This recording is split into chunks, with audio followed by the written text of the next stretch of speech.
Mari kita lanjutkan kajian kita mengenai setan untuk rekaman yang ke-37 ya. Asalnya masih jauh perjalanan kita dalam mengkaji sepak terjang iblis ini, karena terbongkarlah gitu ya pemahaman kita terhadap ayat-ayat yang berada di sampingnya gitu, ya. Kita sudah membicarakan 3 cerita mengenai setan ini ya, dalam 3 surah Toha, surah Al-A'raf, kemudian surah Al-Hijr ya. Mudah-mudahan cerita yang besar ini yang diletakkan 3 surah ini, tidak ada surah lain ya, surah-surah lain ceritanya mengenai katakan bagaimana permusuhan setan kepada manusia, bagaimana strateginya. Saya kira akan lebih mudah ya. Satu konsep lagi subuh ini kita selesaikan dalam perlindungan Allah Subhanahu wa taala kepada kita. Kalau kita baca dalam 3 ayat ya, 3 ayat di dalam Al-Qur'an itu, satu berkenaan dengan perintah kepada Nabi Muhammad SAW. A'udzubillahi minasyaitonirrajim. Qul ya ibadiyalladzina asrafu ala anfusihim. Katakan kepada hambaku ya. Hambaku di sini pakai ya, seperti saya kemukakan. Ibad ada yang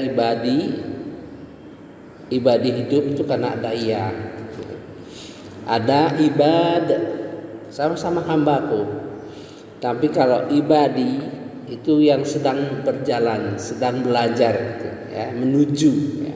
Kalau ibad itu artinya sudah sempurnalah katakan ya, sebagai seorang hamba.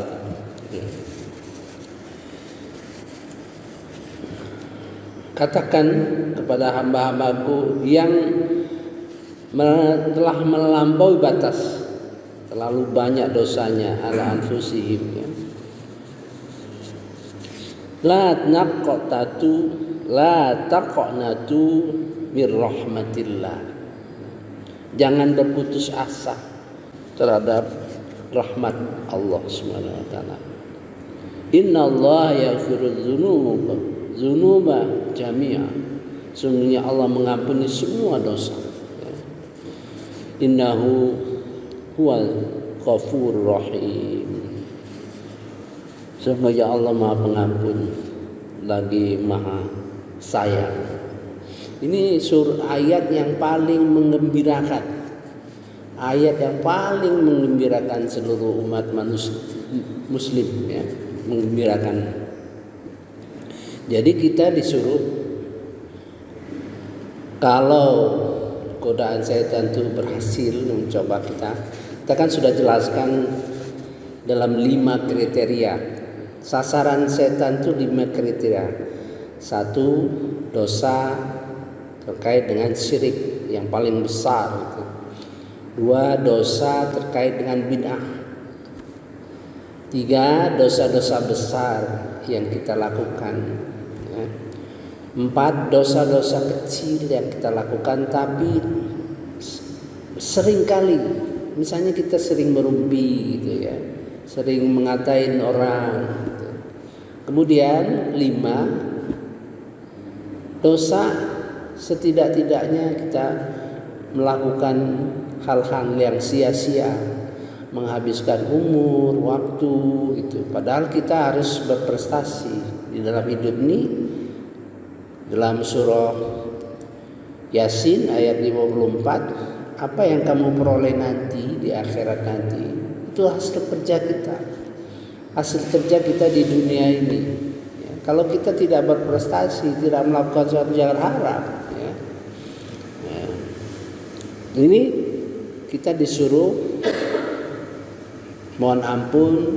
Jadi ada dua, istighfar dan tobat. Apa beda istighfar dan tobat? Ya. Kalau istighfar itu kita mengucapkan, ya, astagfirullah, astagfirullah, ya kan?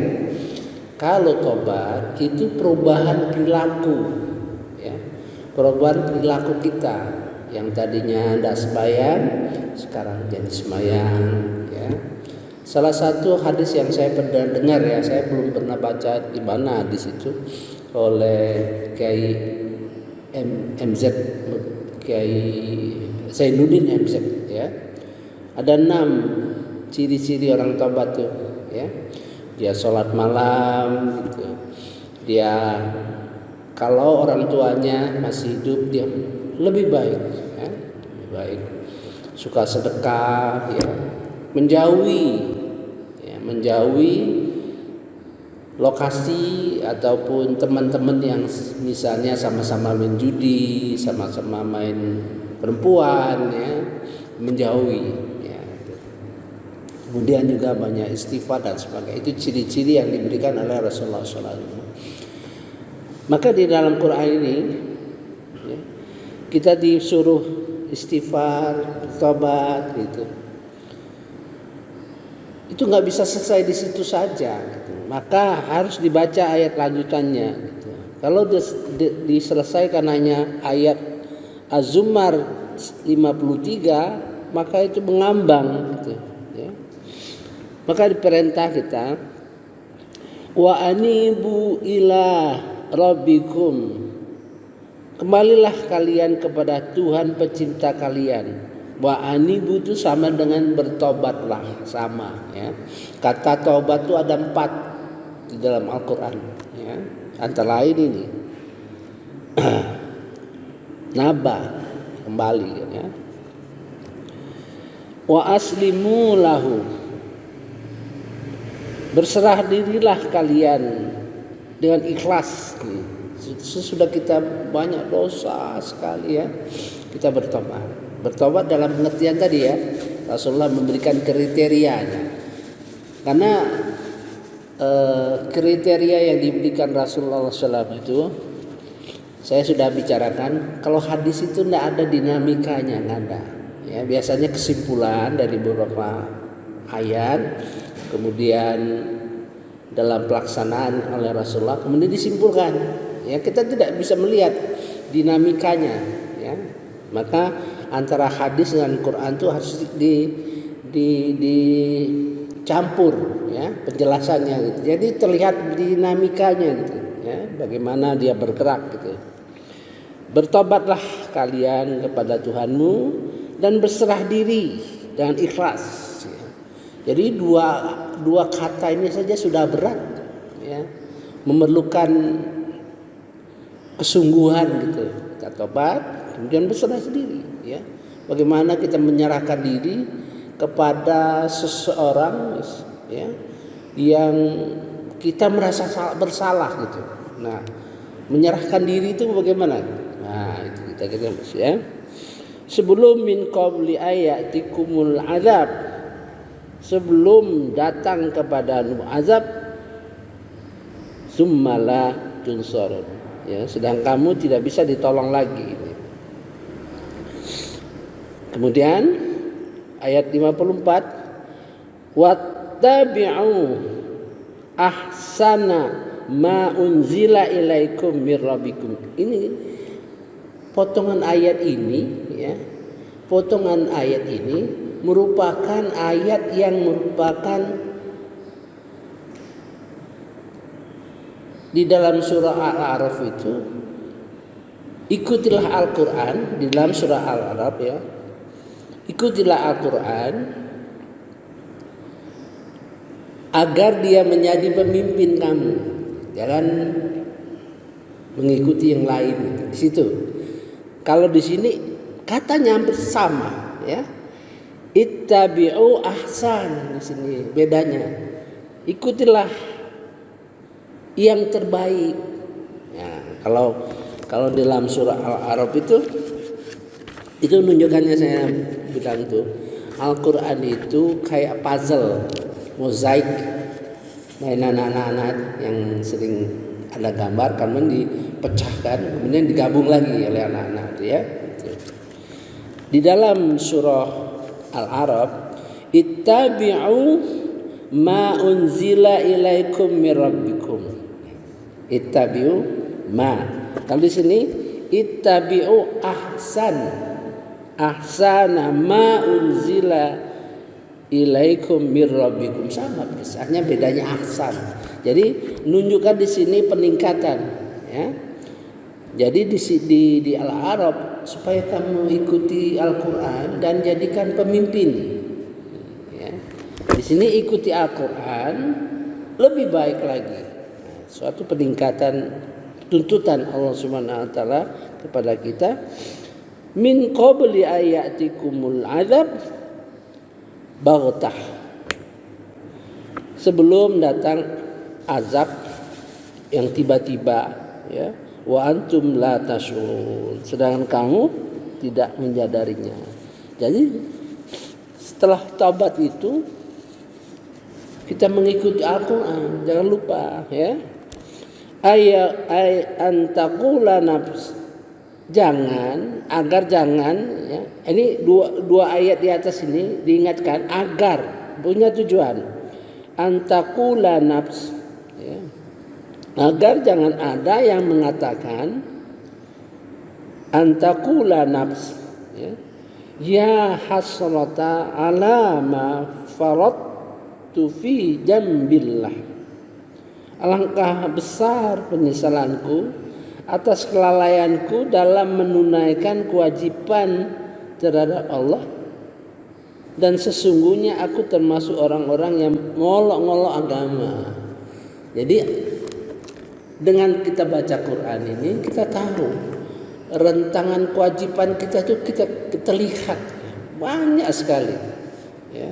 Walaupun hanya katakanlah diperintah untuk mikir aja supaya kamu pikir, kalau dia memerintah kita pikir saja ya, nanti ada ujungnya itu. Jadi jangan sampai ayat ini di atas ini diberitahu kepada kita, akhirnya kita merasa ya hasrota, alangkah besar kerugianku, penyesalanku, ala ma farrat tu fi jambillah ya, terhadap tugas-tugas hak Allah, wa in kuntum laminal sahirin. Jadi rugi kita ya. Atau dua nih ya. Atau jangan ada yang berkata, oh sekiranya Allah memberi petunjuk padaku dulu gitu ya, tentulah aku termasuk orang-orang yang bertakwa ya. Karena kita tidak mengikuti Quran ini ya, kita menyesal. Kemudian kita pikir, oh kalau seandainya aku mendapat petunjuk dari Allah Subhanahu wa taala, tentu aku jadi orang takwa ya. Itu pengandaian ya. Antaqulu law anna Allah hadani, ini mau menyalahkan Allah nih. Ini sikapnya menyalahkan Allah. Kalau seandainya aku diberi petunjuk, berarti tidak diberi petunjuk oleh Allah Subhanahu wa taala. Ini sikap yang menyalahkan Allah Subhanahu wa taala ya. Antaqula law anna Allah hadani lakuntu minal muttaqin, tentu aku jadi orang yang takwa. Atau lagi, au taqula hina taral azab, atau agar jangan ada yang berkata ketika melihat azab ya, melihat azab karena kelalaian kita, lau annali, seandainya dulu bagiku karatan faku naminal muhsinin, sekiranya aku dapat kembali ke dunia ya. Seandainya aku kembali ke dunia, tentu aku termasuk orang-orang yang berbuat muhsinin. Misal ini suatu dialog di dalam Al-Quran mengenai nanti, di masa depan nanti, di akhirat nanti akan ada orang yang berkata begitu. Nah, kita harus menyadari jangan ini terjadi pada kita, ya. Sungguh sebenarnya keteranganku kepadamu, tetapi kamu mendustakannya, maka kamu menyombongkan diri dan termasuk orang kafir. Jadi kata kafir itu bukan khusus untuk orang yang tidak beriman, bisa kepada kita karena lalai kita, ya. Dan pada hari kiamat engkau melihat orang-orang berbuat dusta terhadap Allah, wajahnya menghitam. Bukankah neraka jahanam itu tempat tinggal bagi orang menyombongkan diri? Dan Allah menyelamatkan orang-orang bertakwa karena kemenangannya mereka tidak tersentuh azab dan tidak bersedih hati. Ya Allah, mudah-mudahan kami termasuk orang-orang yang diselamatkan Allah Subhanahu wa taala. Kalau Nabi membaca ayat-ayat seperti ini, dia mengatakan Allahumma ja'alni, Allahumma ja'ali, Allah jadikan aku minhum, ya.